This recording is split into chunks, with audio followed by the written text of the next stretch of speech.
Hello everyone, welcome back to my channel. आज हम करने वाले हैं क्लास 9th का चैप्टर नंबर 8 मोशन। इस चैप्टर को वन शॉट में कंप्लीट करने वाले विद डिटेल्ड एक्सप्लेनेशन। हर एक पॉइंट को इमेज के थ्रू समझने वाले, बिकॉज हमारा माइंड इमेज को ज़्यादा अच्छे से कैप्चर करता है एज कम्पेयर टू वर्ड्स, और लॉन्ग टाइम तक माइंड में रिटेन रहता है। इस वीडियो को देखने के बाद आपको कोई और दूसरी वीडियो देखने की कोई नीड नहीं है, बस आपको ये फुल लेक्चर अटेंड करना है। और डिस्क्रिप्शन बॉक्स में मैंने इस चैप्टर का पीडीएफ अटैच कर दिया है, तो उसको रिवाइज कर लेना और डायरेक्ट एनसीईआरटी के क्वेश्चन सॉल्व करना। ये चैप्टर हमारे फिजिक्स का मोस्ट इंपॉर्टेंट चैप्टर होता है। इस चैप्टर में हम basic terms like distance, displacement, speed, velocity, acceleration, uniform motion and non uniform motion को पढ़ते हैं, जो कि बहुत इंपॉर्टेंट है किसी भी मोशन को डिस्क्राइब करने के लिए। अगर हम इस चैप्टर को फोकस के साथ पढ़ते हैं तो आने वाले चैप्टर्स हमारे लिए बहुत ईजी हो जाएंगे।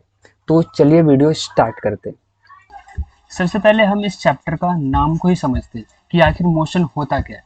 तो देखिए, मान लीजिए कि कोई ऑब्जेक्ट है और वो अपना पोजीशन जो है टाइम के साथ चेंज करता है, तो इसको हम कहेंगे कि वो ऑब्जेक्ट जो है वो मोशन में। जैसे मान लीजिए कि कोई ये पक्षी है, ठीक है, ये वर्ड है, और ये वर्ड जो है इस पॉइंट पे किसी भी टाइम पर जो है ये यहाँ पर है, ठीक है।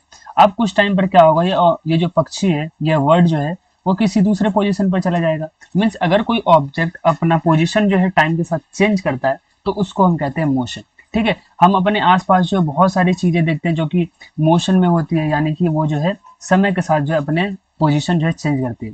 जैसे अगर हम बात करते हैं, यहाँ पर एथलीट्स का मैंने इमेज लगाया। एथलीट्स को देखते हैं कि वो जब दौड़ते हैं तो मतलब कि रन करते हैं, तो वो क्या करते हैं, अपने पोजीशन जो है टाइम के साथ चेंज करते हैं, है ना। तो ये हो गया हमारा मोशन का एग्जाम्पल। या फिर हमने जो है नदियों को बहते हुए देखा होगा, या फिर पानी को बहते हुए देखा होगा, फ्लो करते हुए देखा होगा, तो ये भी एग्जाम्पल हो गया हमारे मोशन का। मछली को तैरते हुए देखा होगा, या फिर हमारा अर्थ भी जो है, हमें पता है कि हमारा अर्थ जो है वो सन के अराउंड रिवॉल्व करता है, तो भी एक एग्जाम्पल हो गया मोशन का, ठीक है। तो अब नेक्स्ट टॉपिक देखते हैं। नेक्स्ट है हमारा type of motion. Means motion जो है वो कितने टाइप्स के होते हैं। अब देखिए, ऑब्जेक्ट अगर स्ट्रेट लाइन में मोशन कर रहा होगा तो उसको हम स्ट्रेट लाइन मोशन कह देंगे। अगर कोई ऑब्जेक्ट जो है वो सर्कुलर पाथ में मूव कर रहा होगा तो उसको सर्कुलर मोशन कह देंगे। अगर कोई ऑब्जेक्ट जो है अपने एक्सिस के अराउंड जो है रिवॉल्व कर रहा होगा तो उसको रोटेटरी मोशन कह देंगे। अगर कोई object to and fro motion कर रहा होगा तो उसको हम कह देंगे ऑसिलेटरी मोशन, ठीक है। अब यहाँ पर देख लीजिए, वैसा ही है यहाँ पर, ये देखिए स्ट्रेट लाइन मोशन, यहाँ पर क्या ऑब्जेक्ट जो है सीधा सीधा मूव करेगा। ये देखिए सर्कुलर मोशन, सर्कुलर मोशन में क्या है कि ऑब्जेक्ट जो है ये इस तरीके से जो है सर्कुलर पाथ में जो है घूमेगा, ठीक है। यहाँ पर जो ये देखिए ऑब्जेक्ट जो है एक फिक्स एक्सिस के अराउंड जो है वो रिवॉल्व कर रहा है, तो ये हो गया हमारा रोटेटरी मोशन, ठीक है। और ये हो गया हमारा ऑसिलेटरी मोशन। हमने झूला झूला है, झूला झूलते तो क्या होता है, सबसे पहले जो है हम आगे की तरफ जाते हैं, और फिर जो है आगे जाने के बाद जो एक पॉइंट तक हम आगे जाते हैं, फिर उसके बाद जो है हम पीछे की तरफ आते हैं। तो ये आगे गए तो टू एंड फ्रो मोशन हो गया, है ना। तो ये हो गए हमारे मोशन के टाइप्स। तो टोटल जो मोशन के टाइप्स होते हैं वो 4 टाइप्स के होते हैं। पहला हो गया straight line motion, circular motion, rotatory motion and oscillatory motion. Okay, अब आगे बढ़ते हैं। आगे हमारा रेफरेंस पॉइंट। ये रेफरेंस पॉइंट क्या होता है, रेफरेंस पॉइंट जहां से जो है कोई डिस्टेंस को जो है मेजर किया जाता है ना, उसी को हम कहते हैं रेफरेंस पॉइंट। सबसे पहले हम यहाँ पर एग्जांपल लेते हैं, एग्जांपल के थ्रू जो इसको समझने की कोशिश करते हैं। मान लीजिए कि आपका स्कूल जो है वो 2 किलोमीटर दूर है। अब फिर दूसरा क्वेश्चन उठेगा कि भाई 2 किलोमीटर कहाँ से, है ना। तो ये जो क्वेश्चन उठा 2 किलोमीटर कहाँ से, वही हमारा हो गया रेफरेंस पॉइंट। हम जैसे किसी से बोलते हैं कि मेरा जो स्कूल है वो 2 किलोमीटर दूर है। कितना किलोमीटर दूर है, 2 किलोमीटर दूर है। तो ये जो 2 किलोमीटर दूर है, तो हमारा जो नेक्स्ट क्वेश्चन होगा वो ये होगा कि भाई ये जो 2 किलोमीटर दूर है वो कहाँ से। तो ये जो कहाँ से जो आंसर आया वही हमारा क्या हो गया, रेफरेंस पॉइंट हो गया। तो हमारा जो घर है वो दूर है, हमारा जो स्कूल है वो दूर है घर से, तो घर हमारे लिए क्या हो गया, रेफरेंस पॉइंट हो गया। इट मीन्स कि जहां से कोई डिस्टेंस जो है मेजर किया जाता है, जहां पर हम एक फिक्स पॉइंट, ये क्या बोल देंगे, रेफरेंस पॉइंट एक फिक्स पॉइंट होता है, जहां से जो है हम डिस्टेंस को मेजर करते हैं, ठीक है। तो ये हो गया। अब आगे देखते हैं। आगे है हमारा आगे है हमारा डिस्टेंस एंड डिस्प्लेसमेंट, ठीक है। अब जो है सबसे बड़ा जो कंफ्यूजन होता है बच्चों को वह यही होता है कि बता ये डिस्टेंस एंड डिस्प्लेसमेंट में क्या डिफरेंस होता है, ये होता क्या है इसमें, ठीक है। तो सबसे पहले जो इसको हम समझने की कोशिश करते हैं, इस एग्जाम्पल के थ्रू। बहुत ही अच्छा एग्जाम्पल है, इससे जो आप बिल्कुल ही जो है आपका कॉन्सेप्ट जो है क्लियर हो जाएगा, बिल्कुल कंफ्यूजन जो है क्लियर हो जाएगा। अब देखिए यहाँ पर एक कार है, वो क्या कर रहा है, एक स्क्वायर शेप का पाथ उसमें जो है रिवॉल्व भी कर रहा है ना, रिवॉल्व कर रहा है, घूम रहा है, ठीक है। तो गाड़ी पहले यहाँ से यहाँ गया, ठीक है, फिर जो है गाड़ी यहाँ से जो है फिर यहाँ चला जाएगा, ठीक है, और फिर यहाँ से गाड़ी जो है यहाँ पर चला गया, ठीक है। हमारी एक कार थी जो कि ए पॉइंट से जो है बी पॉइंट पर गया, बी पॉइंट से सी पॉइंट पर गया और सी पॉइंट से डी पॉइंट तक गया, ठीक है। तो यहाँ पर डिस्टेंस क्या हो गया, यहाँ पर ये जो डिस्टेंस हो गया वो ये हो गया कि ये टोटल कितना चला, है ना, टोटल इसने जो पाथ कवर किया यही जो हो गया मेरा क्या हो गया, डिस्टेंस हो गया, ठीक है। तो ये हो गया मेरा डिस्टेंस, मीन्स कोई भी ऑब्जेक्ट जितना एक्चुअली वो चलेगा, जितना पाथ वो एक्चुअली में ट्रैवल करेगा, उसी को हम कहते हैं डिस्टेंस, ठीक है। तो इस केस में कितना हो जाएगा,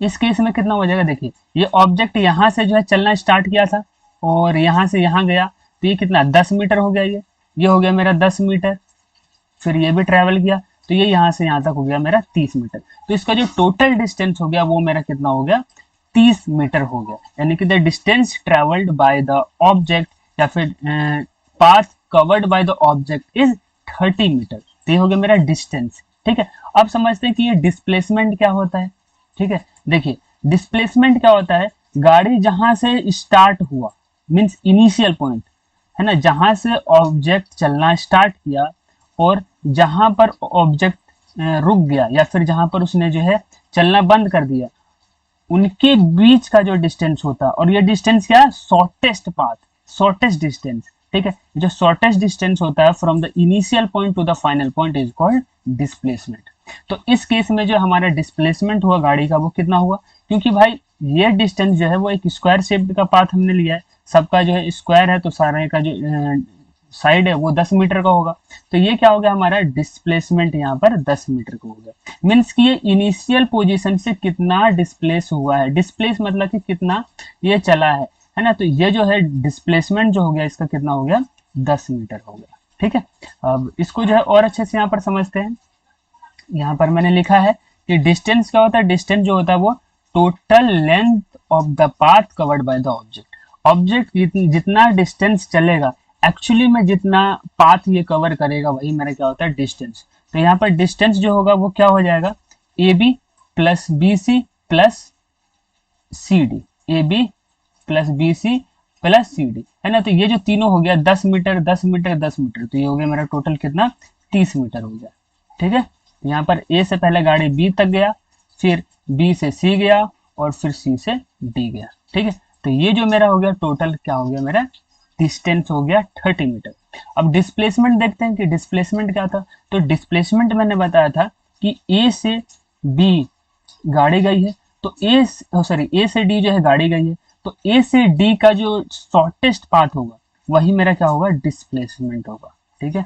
जो शॉर्टेस्ट डिस्टेंस होगा वही मेरा क्या हो जाएगा डिस्प्लेसमेंट हो जाएगा, ठीक है। तो यहाँ पर जो डिस्प्लेसमेंट हो जाएगा वो कितना हो जाएगा 10 मीटर हो जाएगा, ठीक है। तो यहाँ पर मैंने यहाँ पर लिखा भी है कि shortest distance between the initial point and final point या फिर initial position to the final position of the object is called displacement, है ना। यहाँ पर क्या था, यहाँ पर था total distance covered by the object, और यहाँ पर क्या है द इनिशियल पॉइंट, जहां से गाड़ी इसने स्टार्ट किया, जहां से गाड़ी स्टार्ट हुआ है, and to the final position, और जहां पर गाड़ी रुका है उनके बीच का जो शॉर्टेस्ट पाथ होगा, तो यही तो हमारा शॉर्टेस्ट पाथ हुआ ना। तो ये हमारा क्या हो गया डिस्प्लेसमेंट हो गया। चलिए अभी भी नहीं समझ में आया तो एक और एग्जांपल लेते हैं, उससे और अच्छे से क्लियर हो जाएगा डिस्टेंस एंड डिस्प्लेसमेंट। देखिए यहाँ पर हमने एग्जांपल लिया है कि एक कार जो है वो सर्कुलर पाथ में जो है रिवॉल्व कर रहा है, मीन्स घूम रहा है, ठीक है। और इस सर्कुलर पाथ का जो रेडियस है वो कितना है 14 मीटर है, ठीक है। अब ये सर्कुलर पाथ में जो है ये रिवॉल्व कर रहा है, तो अगर हम यहाँ पर डिस्टेंस की बात करते हैं तो गाड़ी जो वो ऐसे ऐसे, है ना, ऐसे ऐसे और फिर ऐसे चलकर जो है यहाँ तक गाड़ी गया है, ठीक है। तो हमारा डिस्टेंस क्या था, गाड़ी जितना खुद चलेगा वही मेरा डिस्टेंस होगा, है ना। तो खुद कहाँ से कैसे चला, ये ऐसे कर कर जो है ऐसे करके जो ऐसे चल के यहाँ तक गया, तो अगर हम ये डिस्टेंस निकाल दे तो यही मेरा क्या ये मतलब कि ये अगर हम ये लेंथ निकाल दे तो यही मेरा क्या हो जाएगा, डिस्टेंस हो जाएगा। और हम जानते हैं कि किसी भी सर्कल का जो पेरीमीटर होता है वो 2πr होता है, ठीक है। 2πr होता है तो इसका आधा कर देंगे πr, तो इट मीन्स कि ये जो टोटल डिस्टेंस कवर करेगा वो कितना करेगा, πr करेगा, ठीक है। और अगर हम डिस्प्लेसमेंट की बात करते हैं तो डिस्प्लेसमेंट कितना होगा, तो इसका जो डिस्प्लेसमेंट होगा वो, जैसा कि मैं पहले भी बताया, इससे पिछले केस में भी बताया कि इनिशियल पॉइंट जहां से गाड़ी स्टार्ट हुआ है और जहां पर गाड़ी एंड हुआ है उनके बीच का जो शॉर्टेस्ट पाथ होगा, शॉर्टेस्ट डिस्टेंस होगा, शॉर्टेस्ट लेंथ होगा, उसी को हम कहेंगे डिस्प्लेसमेंट। तो ये हमने बताया था कि ये जो सर्कुलर पाथ का जो रेडियस है वो 14 मीटर है, तो ये 14 हो गया और ये 14 हो गया, तो 14 14 28, तो 28 मीटर जो है टोटल डिस्प्लेसमेंट हुआ। और डिस्टेंस की बात करते हैं तो वो πr हो गया, ठीक है। देखिए यहाँ पर मैंने वही चीज बताने की कोशिश किया, ये मेरा हो गया डिस्टेंस और ये हो गया मेरा डिस्प्लेसमेंट।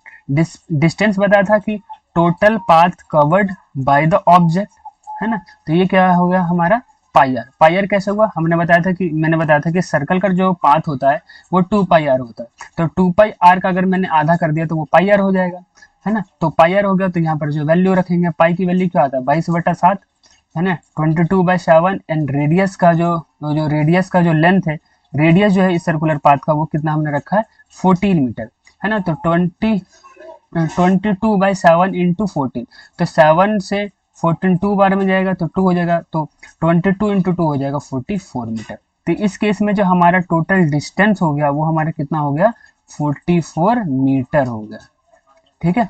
और टोटल जो डिस्प्लेसमेंट हो गया वो मेरा कितना हो गया 28 मीटर। 28 मीटर कैसे हो गया मैंने बता दिया, इस सर्कुलर पाथ का जो रेडियस था वो 14 मीटर था, तो 14 + 14 कितना हो गया 28 मीटर इसका डिस्प्लेसमेंट हो गया।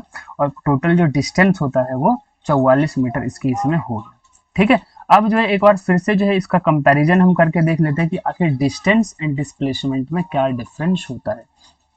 तो अभी मैंने बताया कि total length of the path covered by the object is equal distance, ये ऑब्जेक्ट ये कार टोटल कितना चलेगा वही मेरा डिस्प्लेसमेंट हो गया, और डिस्टेंस हो गया, ये टोटल जितना पाथ ये कवर करेगा वही मेरा क्या हो गया डिस्टेंस हो गया, ठीक है। और डिस्प्लेसमेंट क्या हो गया, डिस्प्लेसमेंट हो गया मेरा shortest path between initial point two the final point of the object is called displacement, ठीक है। तो ये हो गया मेरा डिस्टेंस और ये हो गया मेरा डिस्प्लेसमेंट, ठीक है। और अगर हम डिस्टेंस की बात करते हैं तो ये डिस्टेंस जो होता है वो हमारा स्केलर क्वांटिटी होता है, और डिस्प्लेसमेंट हमारा क्या होता है, डिस्प्लेसमेंट हमारा होता है वेक्टर क्वांटिटी।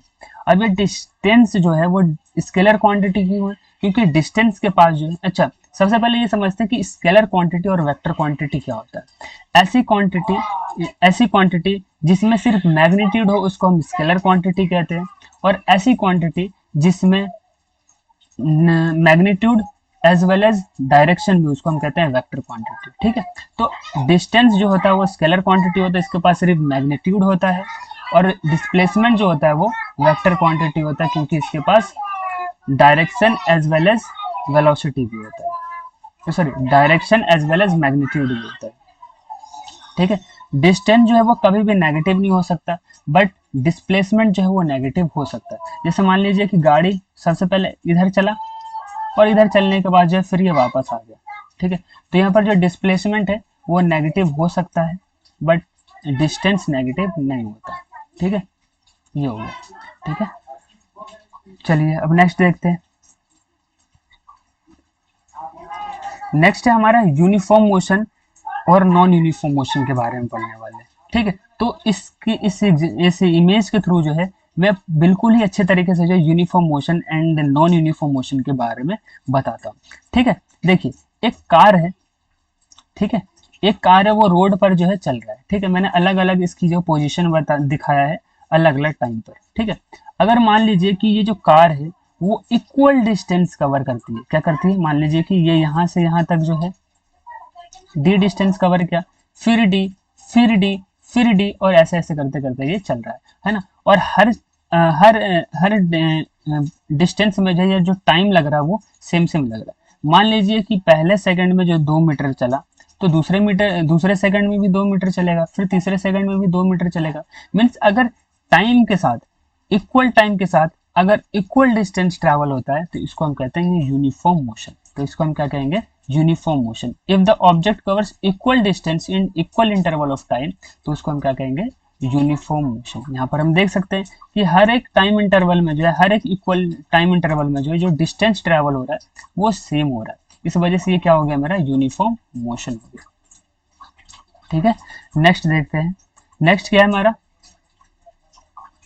नेक्स्ट है हमारा non uniform motion. Non uniform motion जो है यूनिफॉर्म मोशन का उल्टा, मतलब कि ऐसा मोशन जो यूनिफॉर्म ना हो, मीन्स ऐसा मोशन जिसमें जो है इक्वल टाइम में इक्वल डिस्टेंस ट्रेवल ना हो। मीन्स टाइम मेरे को उतना ही लग रहा है, टाइम में उतना ही ले रहा हूँ, बट डिस्टेंस जो है वो अलग अलग हो रहा है।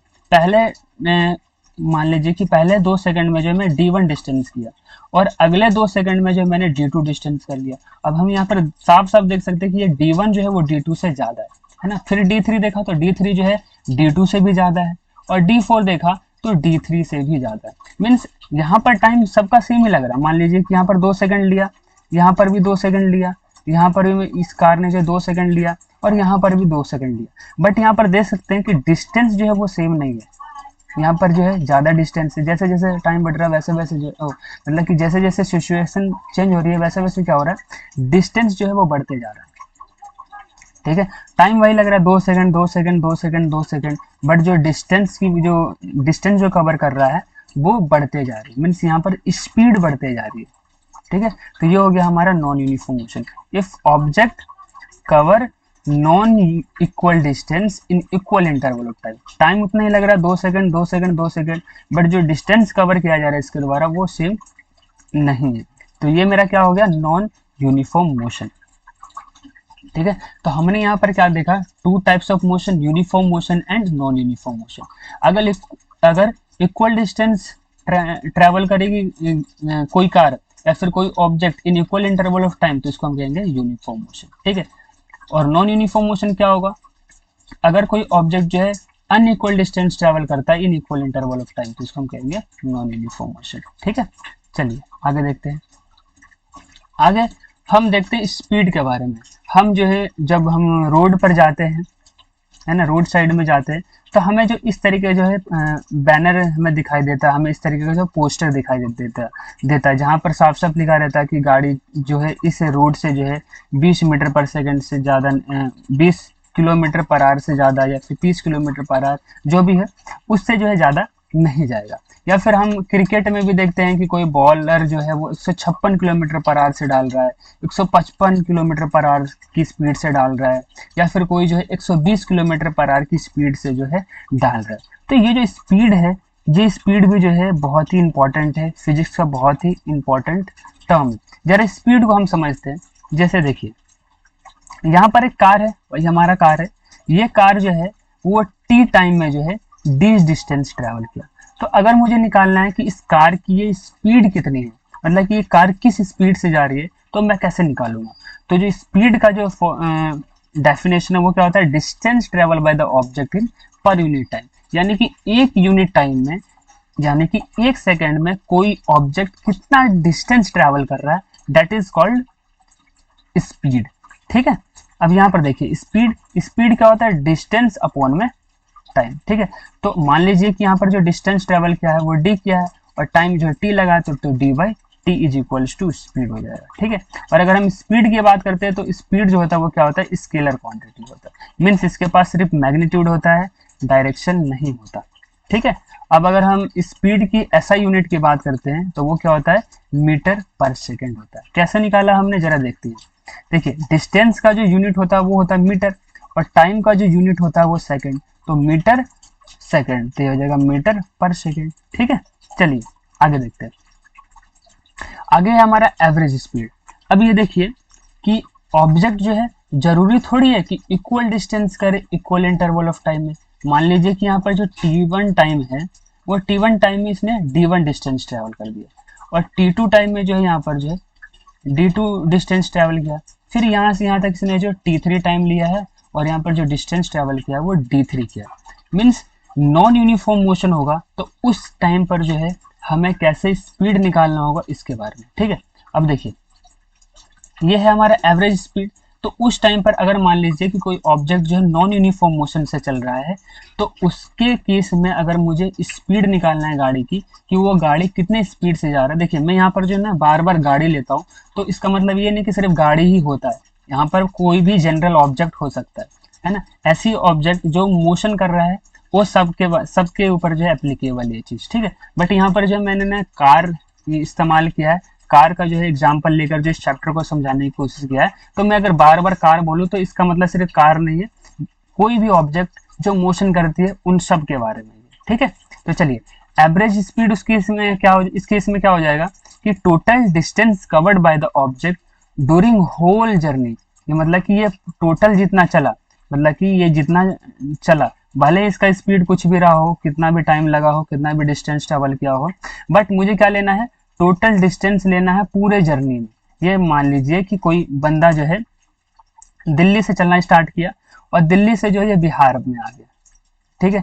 दिल्ली से कहाँ गया, बिहार में आ गया। तो दिल्ली से लेकर बिहार में जो चला, ये हमें टोटल डिस्टेंस लेना है अपॉन में टोटल टाइम, है ना। और इसको टोटल कितना टाइम लगा उसको हम नीचे लिख देंगे, ठीक है। तो यही हो जाएगा मेरा average speed. Means average speed क्या हो गया किसी भी कार की, total distance cover by the object during whole journey upon total time taken to cover that distance. मतलब कि इस डिस्टेंस को कवर करने में जितना इसको टाइम लगा वो टाइम यहाँ रख देंगे, ठीक है। तो इसको जब हम रख देंगे यहाँ पर वैल्यू जब हम रखेंगे तो ये हमारा क्या निकल के आ जाएगा, एवरेज स्पीड निकल के आ जाएगा, ठीक है।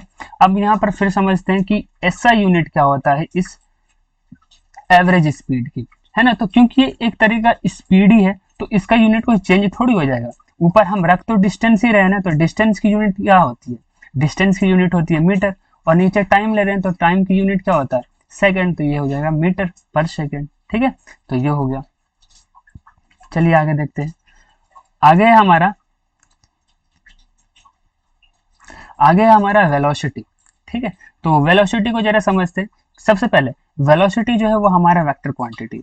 अभी हम पढ़ के आ रहे हैं स्पीड। तो स्पीड जो होता है वो हमारा होता है स्केलर क्वांटिटी, बट जो वेक्टर जो हमारा वेलोसिटी होता है वो हमारा वेक्टर क्वांटिटी होता है। वेलोसिटी हमारा वेक्टर क्वांटिटी इसलिए होता है क्योंकि इसके पास मैग्नीट्यूड भी होता है एज वेल एज डायरेक्शन भी होता है। या फिर हम ऐसा कह सकते हैं कि वेलोसिटी जो होता है वो स्पीड ही होता है, बट हम स्पीड में अगर हम डायरेक्शन बता दें, मतलब कि स्पीड में हम डायरेक्शन बता दें, यानी कि स्पीड में अगर हम डायरेक्शन को ऐड कर दें तो वही हमारा हो जाता है वेलोसिटी। नहीं समझ में, कोई बात नहीं। देखिए ये गाड़ी है, ठीक है, ये हमारा गाड़ी है, चल रहा था इधर की साइड में, ठीक है। अब इधर की साइड में मान लीजिए कि ये जो गाड़ी चला है वो 30 मीटर चला है, ठीक है। 30 मीटर चला है और उसको टाइम लगा है टी, ठीक है। डी डिस्टेंस चला है और इसको टाइम जो लगा है टी। तो अगर मैं यहाँ पर स्पीड की बात करता हूँ तो मैं मान लेता हूँ कि यहाँ पर जो स्पीड है वो 15 मीटर पर सेकेंड है, ठीक है। लेकिन अगर मैं यहाँ पर बोल दूँ ये कि 15 मीटर पर सेकेंड इस डायरेक्शन में है ना, ईस्टवर्ड डायरेक्शन में, तो यही हमारा क्या बन गया, वेलोसिटी बन गया, ठीक है। तो स्पीड और वेलोसिटी में ज़्यादा डिफरेंस नहीं होता। स्पीड में ही अगर हम डायरेक्शन की बात कर दे तो वही स्पीड हमारा क्या बन जाता है, वेलोसिटी बन जाता है, ठीक है। हाँ, तो ये हो गया, ये हो गया हमारा स्पीड जो है। वेलोसिटी कब बनेगा, अगर हम स्पीड में जो है डायरेक्शन ऐड कर दें। तो क्योंकि भाई स्पीड में जो है हमने डायरेक्शन भी ऐड किया है, तो इसका मतलब ये हो कि जो वेलोसिटी है वो हमारा वेक्टर क्वांटिटी होगा। तो यस, वेलोसिटी जो है हमारा वेक्टर क्वांटिटी है, क्योंकि इसके साथ इसके पास जो मैग्नीट्यूड भी होता है एज वेल एज डायरेक्शन भी होता है, ठीक है। तो देख लेते हैं कि वेलोसिटी अब होता क्या है। वेलोसिटी जो होता है वो distance covered by the object per unit time. मतलब कि एक सेकंड में कोई ऑब्जेक्ट कितना डिस्प्लेस हो रहा है, कितना डिस्प्लेसमेंट कर रहा है, वही हमारा हो जाता है वेलोसिटी, ठीक है। तो वेलोसिटी और स्पीड में ज़्यादा डिफरेंस नहीं है। स्पीड में हमने क्या देखा था, टोटल डिस्टेंस, वहाँ हमने डिस्टेंस देखा था, total distance covered by the object per unit time. मतलब कि एक यूनिट टाइम में, एक सेकेंड में कितना कोई ऑब्जेक्ट डिस्टेंस कवर कर रहा है वो हमारा हो जाता है स्पीड। और वेलोसिटी क्या होता है, एक सेकेंड में कोई ऑब्जेक्ट कितना डिस्प्लेस हो रहा है, कितना डिस्प्लेसमेंट हो रहा है उस ऑब्जेक्ट का, उसी को हम कहते हैं वेलोसिटी, ठीक है। और क्योंकि वेलोसिटी और स्पीड में कुछ ज़्यादा डिफरेंस होता नहीं है, स्पीड में अगर हम डायरेक्शन ऐड कर दें तो वेलोसिटी बन जाती है। तो वेलोसिटी इस जो स्पीड की यूनिट होगी वही हमारी वेलोसिटी की भी यूनिट होगी, क्योंकि डिस्प्लेसमेंट का भी अगर हम यूनिट लगाते देखते हैं तो वो मीटर होता है और टाइम का तो सेकंड होता ही है। तो मीटर पर सेकंड इसका ऐसा यूनिट हो जाएगा। ठीक है, नेक्स्ट देखते हैं। नेक्स्ट है हमारा एवरेज वेलोसिटी। जैसा हमने वहां पर देखा था एवरेज स्पीड, उसी तरीके से यहाँ पर होता है हमारा एवरेज वेलोसिटी। ठीक है, तो एवरेज वेलोसिटी क्या होता है? Total distance covered by the object in unit time is called in a particular direction. किसी पर्टिकुलर डायरेक्शन में पर यूनिट टाइम कितना ऑब्जेक्ट डिस्टेंस ट्रैवल कर रहा है उसी को हम कहते हैं एवरेज वेलोसिटी। ठीक है, तो यहाँ पर जो एवरेज वेलोसिटी का जो फॉर्मूला हो जाएगा वो क्या हो जाएगा? इनिशियल वेलोसिटी प्लस में फाइनल वेलोसिटी डिवाइड बाय 2। ठीक है, तो मान लीजिए कि ये कार थी, ये कार जो है इनिशियली 2 मीटर पर सेकेंड से फॉरवर्ड डायरेक्शन में मूव कर रही है, और इसकी जो वेलोसिटी हो गई वो चेंज होकर v मीटर पर सेकेंड हो गया। ठीक है, तो यहाँ पर जो एवरेज वेलोसिटी क्या हो जाएगी? इनिशियल वेलोसिटी प्लस में फाइनल वेलोसिटी डिवाइड बाय 2। तो u plus V divide by 2 ये हमारा हो जाएगा एवरेज वेलोसिटी। ठीक है, अगर हम इसकी एसआई यूनिट की बात करते हैं तो एसआई यूनिट क्या हो जाएगा? क्योंकि यहाँ पर जो है वेलोसिटी है ना, ये जो है वेलोसिटी है, तो वेलोसिटी की यूनिट अभी अभी हमने देख के आया मीटर पर सेकंड, तो इसकी भी यूनिट क्या हो जाएगी? मीटर पर सेकंड हो जाएगा। चलिए नेक्स्ट है एक्सेलरेशन। ठीक है, अभी तक हमने देख लिया डिस्टेंस, डिस्प्लेसमेंट, वेलोसिटी, स्पीड। अब देखते हैं एक्सेलरेशन। एक्सेलरेशन क्या होता है? The rate of change in velocity per unit time, है ना, उसको हम क्या कहते हैं? एक्सेलरेशन कहते हैं। पर यूनिट टाइम मतलब कि एक सेकंड में किसी भी ऑब्जेक्ट की कितनी वेलोसिटी चेंज हो रही है उसी को हम कहते हैं एक्सेलरेशन। ठीक है, ये देखिए एक्सेलरेशन है चेंज इन वेलोसिटी अपॉन में टाइम टेकन, मीन्स इस वेलोसिटी को चेंज होने में कितना टाइम लगा है उसी को हम कहते हैं एक्सेलरेशन। डिवाइड बाय टाइम तो वो हो जाएगा हमारा एक्सेलरेशन। ठीक है, तो एक्सेलरेशन हो गया the rate of change in velocity per unit time is called acceleration. और एक्सेलरेशन का अगर हम ऐसा यूनिट देखेंगे तो क्या होगा वो? अच्छा, अब फिर आता है कि स्केलर क्वांटिटी है कि वेक्टर क्वांटिटी। तो एक्सेलरेशन जो होता है वो वेक्टर क्वांटिटी होता है। क्यों है ये एक्सेलरेशन वेक्टर क्वांटिटी? क्योंकि इसके जो फॉर्मूले में आता है हमारा वेलोसिटी। ठीक है, और वेलोसिटी में अभी अभी बता के आ रहा हूँ कि वेलोसिटी जो है वेक्टर क्वांटिटी होता है। तो वेलोसिटी वेक्टर क्वांटिटी, तो यहाँ पर एक्सेलरेशन भी वेक्टर क्वांटिटी हो जाएगा। ठीक है, और वेलोसिटी की जो यूनिट होती है वो होता है मीटर पर सेकंड, और टाइम की यूनिट होती है सेकंड, तो यहाँ पर हो जाएगा मीटर सेकंड, और ये सेकंड इंटू हो जाएगा तो मीटर पर सेकंड स्क्वायर हो जाएगा। ठीक है, यहाँ पर जो है यूनिट भी बहुत ज़्यादा पूछा जाता है कि बताइए कि एक्सेलरेशन की यूनिट क्या होती है, वेलोसिटी की यूनिट क्या होती है, डिस्टेंस की यूनिट क्या होती है, डिस्प्लेसमेंट की यूनिट क्या होती है। तो ये बहुत इंपॉर्टेंट होते हैं, इस वजह से मैं ये सब बता रहा हूँ। ठीक है, तो ऐसा यूनिट जो होता है वो एक्सेलरेशन का मीटर पर सेकंड स्क्वायर होता है। कैसे होता है मैंने वो भी एक्सप्लेन किया। चलिए, अगर हम यहाँ पर ध्यान से देखें एक्सेलरेशन को कि एक्सेलरेशन क्या होता है, तो कैसे हम देखेंगे?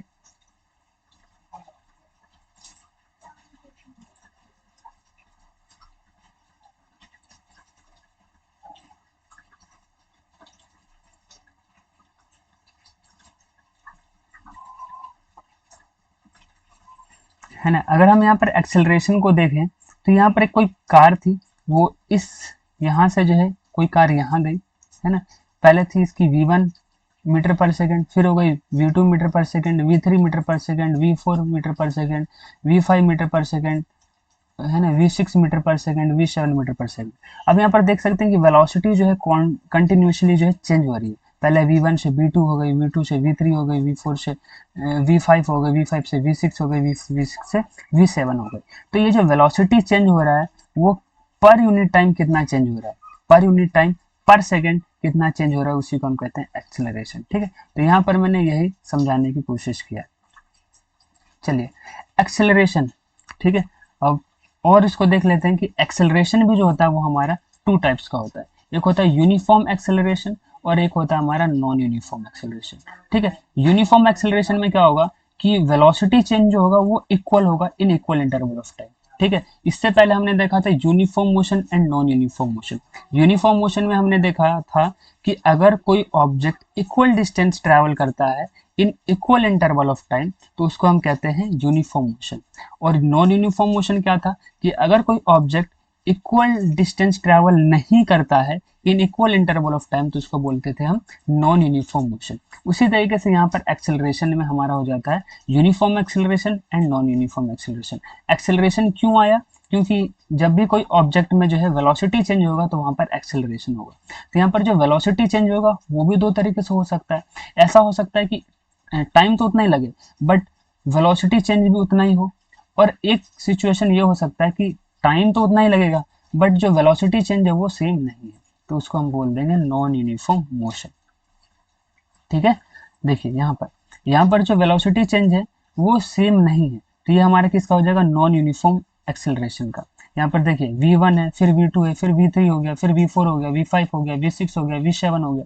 तो यहाँ पर जो वेलोसिटी चेंज है वो सेम नहीं है। यहाँ पर मान लीजिए कि टाइम जो है वो t लग रहा है, यहाँ पर भी टाइम t लग रहा है, यहाँ पर भी टाइम t लग रहा है, यहाँ पर भी टाइम t लग रहा है, यहाँ पर भी टाइम t लग रहा है, यहाँ पर भी टाइम t लग रहा है, बट यहाँ पर वेलोसिटी जो देखें वो सेम नहीं है। पहले टी टाइम में जो है v1 था, फिर v2 हो गया, फिर v3 हो गया, फिर v4 हो गया, फिर v5 हो गया। तो यहाँ पर अगर हम ध्यान से देखें तो हमें पता चलेगा कि यहाँ पर वेलोसिटी चेंज जो है वो सेम नहीं है, बट हम जो टाइम देख रहे हैं वो सेम ही लग रहा है। यहाँ पर भी टी टाइम ही लग रहा है, बट टी टाइम में जो है वेलोसिटी चेंज v2 हो गया, बट उसी टी टाइम में जो है वेलोसिटी यहाँ पर v3 हो गया।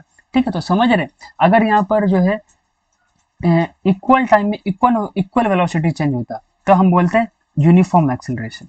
ठीक है, यानी कि यहाँ पर अगर v1 हुआ तो यहाँ पर भी v1 से चेंज होता, यहाँ से भी v1 से वेलोसिटी चेंज होता है, यहाँ पर भी जो v1 से वेलोसिटी चेंज होता है, और यहाँ से भी v1 वेलोसिटी जो है कार की स्पीड वेलोसिटी जो है चेंज होती, तो उसको हम बोलते हैं यूनिफॉर्म एक्सेलरेशन। ठीक है, बट यहाँ पर जो एक्सेलरेशन है वो सेम नहीं है। यहाँ पर क्या वेलोसिटी चेंज है वो अलग अलग से जो है चेंज हो रहा है। यहाँ पर पहले जो है ना v1 वेलोसिटी से बढ़ा, फिर v2 से बढ़ गया, फिर v3 से बढ़ा, फिर v4 से बढ़ा, फिर v5 से बढ़ा, फिर v6 से बढ़ा, फिर v7 से बढ़ा। ठीक है, एक एग्जाम्पल के थ्रू समझते हैं। मान लीजिए कि कोई कार जो है ये जो है 5 मीटर पर सेकंड से गाड़ी चल रही थी। ठीक है, 5 मीटर पर सेकंड से, फिर 5 सेकंड में जो है इसकी जो है 10 मीटर पर सेकंड हो गई, मतलब कि यहाँ पर इंक्रीमेंट वेलोसिटी में कितना हो, 5 मीटर पर सेकंड से। फिर अगले 5 सेकंड में यानी कि 10 सेकंड बाद जो है उस कार की जो स्पीड हो गई वो 15 मीटर पर सेकंड हो गई। मीन्स पहले 5 मीटर पर सेकंड थी, इससे गाड़ी स्टार्ट हुई, फिर 5 से 10 हो गई, और फिर 10 से 15 हो गई, फिर 15 से 20 हो गई, फिर 20 से 25 हो गई, फिर 25 से 30 हो गई। यानी कि गाड़ी जो स्टार्ट हुआ था वो 5 मीटर पर सेकंड से चलना स्टार्ट हुआ था, और अब जाकर जो उसका 30 मीटर पर सेकंड हो गया। ठीक है, और सभी में जो टाइम लग रहा था वो 5-5 सेकंड लग रहा था। ठीक है, तो हमने देखिए यहाँ पर टाइम जो है वो सेम लिया, 5 सेकंड 5 सेकंड 5 सेकंड 5 सेकंड, और यहाँ पर जो वेलोसिटी चेंज हुआ वो भी सेम है, 5 सेकंड, यानी कि 5 से 10 हो गया, फिर 5 सेकंड में 5 मीटर पर सेकंड हो गया तो 10 हो गया, फिर 15 हो गया, फिर 20 हो गया, 25 हो गया, फिर 30 हो गया। तो यहाँ पर देख सकते हैं कि जो वेलोसिटी चेंज है वो सेम है in equal interval of time, यानी कि 5 सेकंड में 5 सेकंड का 5 सेकंड में 5 मीटर पर सेकंड का वेलोसिटी बढ़ रही है, तो इसको हम कह देंगे uniform acceleration. But non uniform acceleration क्या होता है कि अगर इक्वल वेलोसिटी चेंज नहीं होता in equal interval of time तो उसको हम कहेंगे नॉन यूनिफॉर्म एक्सेलरेशन। जैसे मान लीजिए कि गाड़ी जो हमारी थी वो 5 मीटर पर सेकंड की स्पीड से जो है चलना स्टार्ट हुआ। ठीक है, अब क्या हुआ कि अगले 5 सेकंड में जो है इसकी स्पीड जो है वो हो गई 10 मीटर पर सेकंड। ठीक है, और अगले 5 सेकंड में इसकी स्पीड हो गई 20 मीटर पर सेकंड। ठीक है, यानी कि 5 से 10 हुआ था, यानी कि 5 का जो है इंक्रीमेंट हुआ, और 10 से फिर डायरेक्ट 20 का हो गया, यानी कि 10 का इंक्रीमेंट हुआ। फिर अगले 5 सेकंड में जो ये गाड़ी जो है 50 मीटर पर सेकंड से चलने लगी, यानी कि 20 से 50 यानी कि 30 मीटर पर सेकंड से जो है इंक्रीज हो गया। टाइम मैंने लिया था 5-5 ही, पहले 5 से 10 हुआ, 10 से 20 हुआ, और 20 से 50 हो गया। तो यहाँ पर देख सकते हैं कि वेलोसिटी चेंज जो है वो सेम नहीं है, तो यहाँ पर क्या हो जाएगा, नॉन यूनिफॉर्म एक्सेलरेशन हो जाएगा। ठीक है, आई होप आपको समझ में आया होगा। मैंने एग्जाम्पल के थ्रू भी समझाने की कोशिश किया है और डेफिनेशन के थ्रू भी मैंने समझाने की कोशिश किया। ठीक है, फिर से एक बार देख लेते हैं कि एक्सेलरेशन क्या होता है। यूनिफॉर्म एक्सेलरेशन में क्या होगा, वेलोसिटी चेंज इक्वल होगा in equal interval of time. ठीक है, और नॉन यूनिफॉर्म एक्सेलरेशन में क्या होगा, वेलोसिटी चेंज इक्वल नहीं होगा, not equal in equal interval of time. Time equal होगा बट वेलोसिटी चेंज इक्वल नहीं होगा। ठीक है, तो ये हो गया हमारे एक्सेलरेशन के बारे में। अब देख लेते हैं कि अभी तक हमने जितना भी पढ़ा उन सब का जो एक बार हम क्विक रिवीजन कर लेते हैं। ठीक है, देखिए सबसे पहले जो है अभी हमने जो है देखा था डिस्टेंस, डिस्प्लेसमेंट देखा था, uniform velocity, non uniform velocity, इन सब के बारे में जो हमने अभी देखा था। ठीक है, और उसके बाद acceleration, non uniform acceleration, uniform acceleration, इन सब के बारे में देखा था। तो इन सब का जो एक बार क्विक रिवीजन कर लेते हैं। ठीक है, देखिए ये कार थी, अगर ये चलेगी तो भाई जाहिर सी बात है कि वो डिस्टेंस ट्रैवल करेगी, वो पाथ कवर करेगी। ठीक है कि नहीं? वो कुछ दूरी चलेगी, कुछ डिस्टेंस कवर करेगी। तो अगर वो डिस्टेंस ट्रैवल करेगी तो वो वहां पर जो है दो टर्म्स हमने देखा था, वो डिस्टेंस देखा था और हमने एक देखा था डिस्प्लेसमेंट। ठीक है, अगर कोई कार जो है जो चला, तो वो जितना चला वो हो जाएगा हमारा डिस्टेंस। और डिस्प्लेसमेंट क्या था कि जहां से गाड़ी चलना स्टार्ट हुआ और जहां पर वो जाकर एंड हो गया, उनके बीच का जो शॉर्टेस्ट पाथ होगा, शॉर्टेस्ट डिस्टेंस होगा, है ना, उसी को हम कहेंगे डिस्प्लेसमेंट। ये हमने देखा था। फिर हमने देखा था कि भाई ये जो डिस्प्लेसमेंट है वो दो तरीके से हो सकता है, या तो वो इक्वल टाइम में इक्वल डिस्टेंस कवर करे। अगर कोई कार इक्वल टाइम में इक्वल डिस्टेंस ट्रैवल करे, या फिर इक्वल टाइम में इक्वल डिस्प्लेसमेंट ट्रैवल कवर करे, तो उसको हम कह देंगे यूनिफॉर्म वेलोसिटी। और नॉन यूनिफॉर्म वेलोसिटी क्या होगा कि अगर इक्वल टाइम में इक्वल डिस्प्लेसमेंट ना हुआ तो उसको हम कह देंगे नॉन यूनिफॉर्म वेलोसिटी। ठीक है, और फिर हमने देखा था वेलोसिटी चेंज भी जो है वो दो तरीके से हो सकता है। ऐसा हो सकता है कि इक्वल टाइम में इक्वल वेलोसिटी चेंज हो। ठीक है, यानी कि पहले सेकंड में मान लेते हैं कि कार जो है वो 5 मीटर पर सेकंड से चलना स्टार्ट हुआ, और दूसरे सेकंड में जो वो 10 मीटर पर सेकंड हो गया, तीसरे में 15 मीटर पर सेकंड हो गया, और चौथे में हो गया हमारा 20 मीटर पर सेकंड। यानी कि 5, 10, 15, 20, 25 इस तरीके से जो गाड़ी चलना स्टार्ट हुआ। तो यहाँ पर जो वेलोसिटी चेंज है, यानी कि जो वेलोसिटी बढ़ रही है वो सेम अमाउंट से बढ़ रही है, 5 मीटर पर सेकंड। तो यहाँ पर जो एक्सेलरेशन हो गया वो कितने का हो गया, 5 मीटर पर सेकंड स्क्वायर का जो है यहाँ पर यूनिफॉर्म एक्सेलरेशन हो गया। ठीक है, मीन्स यूनिफॉर्म एक्सेलरेशन में क्या होता है कि वेलोसिटी चेंज जो है वो सेम होता है। ठीक है, और नॉन यूनिफॉर्म एक्सेलरेशन में क्या होता है कि वेलोसिटी चेंज इक्वल नहीं होता है। ठीक है, यहाँ पर देखिए टाइम उतना ही लग रहा है बट वेलोसिटी चेंज है वो सेम नहीं है। पहले सेकंड में मान लीजिए कि कोई कार जो है वो 5 मीटर पर सेकंड से चलना स्टार्ट हुआ, और दूसरे सेकंड में हो गया 15 मीटर पर सेकंड, और तीसरे सेकंड में हो गया 50 मीटर पर सेकंड। यहाँ पर देख सकते हैं कि वेलोसिटी चेंज जो है यहाँ पे सेम नहीं है। तो ये हो जाएगा हमारा नॉन यूनिफॉर्म एक्सेलरेशन का एग्जाम्पल। ठीक है, तो ये हमारा सारा का सारा जो है हमने जितने भी बेसिक टर्म्स थे वो हमने यहाँ पर डिस्कस कर लिया है। Distance, displacement, velocity, uniform velocity, non uniform velocity, uniform acceleration and non uniform acceleration. तो यहाँ पर जो है हमारा ये जो है क्लियर हो गया। अब हम जो है ग्राफ वाले पोर्शन पर देखते हैं कि अगर कोई ऑब्जेक्ट मूव कर रहा है तो उसका जो है टाइम वेलोसिटी ग्राफ कैसा बनेगा, डिस्टेंस टाइम ग्राफ कैसा बनेगा, इन सब के बारे में। ठीक है, तो देखते हैं। तो आगे हमारा ग्राफिकल रिप्रेजेंटेशन ऑफ मोशन। अब हम देखने वाले हैं ग्राफिकल रिप्रेजेंटेशन ऑफ मोशन को। ठीक है, देखिए कोई कार है, कोई कार है, वो इक्वल डिस्टेंस ट्रेवल करता है in equal interval of time, तो इसको हम क्या कहेंगे, यूनिफॉर्म यूनिफॉर्म वेलोसिटी, है ना। तो यहाँ पर जो हमने जो यूनिफॉर्म स्पीड का जो है, यूनिफॉर्म मोशन को जो है हमने ग्राफ बनाया। देखिए, ठीक है, यहाँ पर जो है पहले 20 सेकंड में जो है यहाँ पर जो डिस्टेंस कवर किया वो 10 इतना कवर किया है। फिर अगले 20 सेकंड में जो है गाड़ी जो है वो इतना डिस्टेंस कवर किया है। तो यहाँ पर देख सकते हैं कि यहाँ पर जो डिस्टेंस कवर है वो सेम है in equal interval of time. तो ये क्या हो गया, हमारा यूनिफॉर्म मोशन हो गया। ठीक है, तो यहाँ पर जो है ये ग्राफ जो बनेगा यूनिफॉर्म मोशन का, जो ये जो ग्राफ बना है, ये जो स्ट्रीट लाइन ग्राफ बना है, यही हमारा किसको रिप्रेजेंट कर रहा है, यूनिफॉर्म स्पीड को रिप्रेजेंट कर रहा है। यूनिफॉर्म स्पीड को ये रिप्रेजेंट कर रहा है। ठीक है, तो ये हो गया हमारा टाइम डिस्टेंस टाइम ग्राफ। ठीक है, तो डिस्टेंस टाइम ग्राफ में अगर कोई ऑब्जेक्ट जो यूनिफॉर्म मोशन से मूव कर रहा है, तो अगर हम डिस्टेंस को अगर वाई एक्सिस में ले और टाइम को एक्स एक्सिस में ले और इनके बीच का अगर हम ग्राफ बनाते हैं तो वो हमेशा क्या बनता है, स्ट्रेट लाइन बनता है। ठीक है, चलिए आगे देखते हैं। आगे हमारा नॉन यूनिफॉर्म स्पीड के बारे में, यानी कि यहाँ पर जो डिस्टेंस ट्रैवल होगा वो इक्वल नहीं होगा in equal interval of time. ठीक है, अब देखिए यहाँ पर था पहले 0 सेकंड गाड़ी स्टार्ट हुई, मतलब कि रुकी हुई है, तो 0 डिस्टेंस ट्रैवल किया। फिर 2 सेकंड में जो है 1 मीटर चला, फिर 4 सेकंड में जो है 4 मीटर हो गया, फिर 6 सेकंड में जो है यहाँ पर जो 9 मीटर हो गया, और 8 सेकंड में जो है यहाँ पर 16 मीटर हो गया। अब यहाँ पर देख सकते हैं कि यहाँ पर जो टाइम इंटरवल है वो 2-2 मीटर 2-2 मिनट 2-2 सेकंड का है। 2 सेकंड यहाँ पर भी, 2 सेकंड यहाँ पर भी, बट यहाँ पर देख सकते हैं कि डिस्टेंस यहाँ पर सेम नहीं है।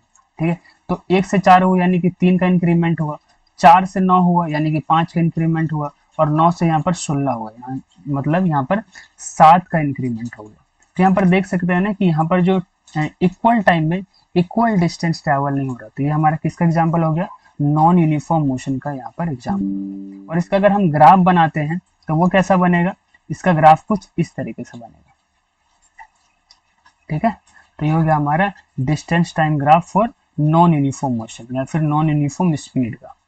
ठीक है, चलिए आगे आगे हमारा वेलोसिटी टाइम ग्राफ।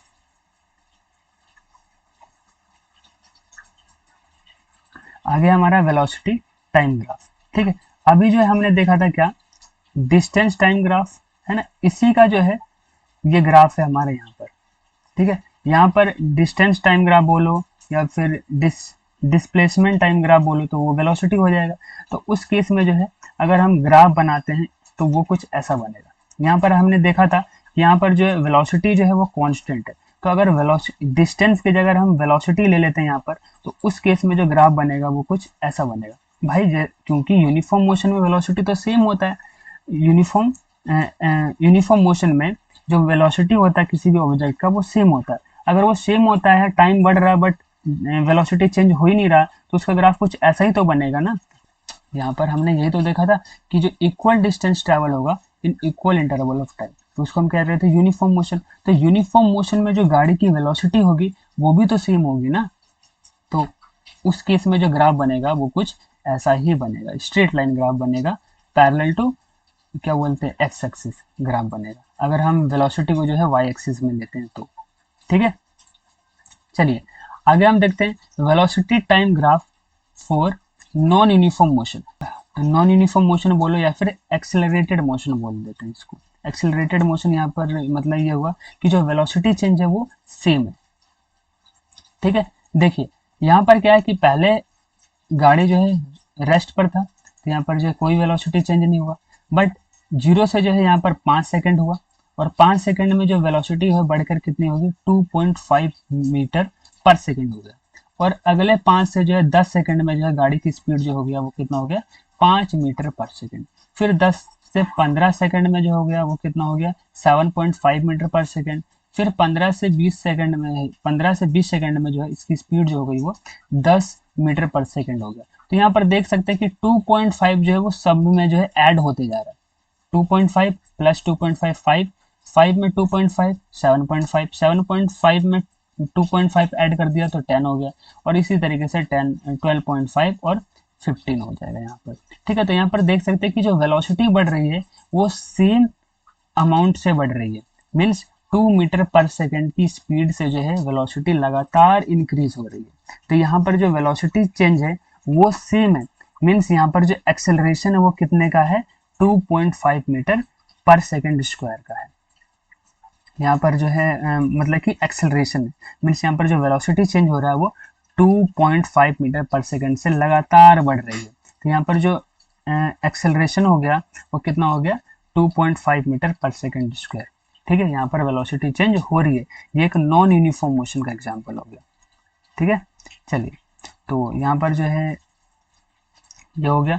आगे देखते हैं, आगे है हमारा velocity time graph for non uniform motion.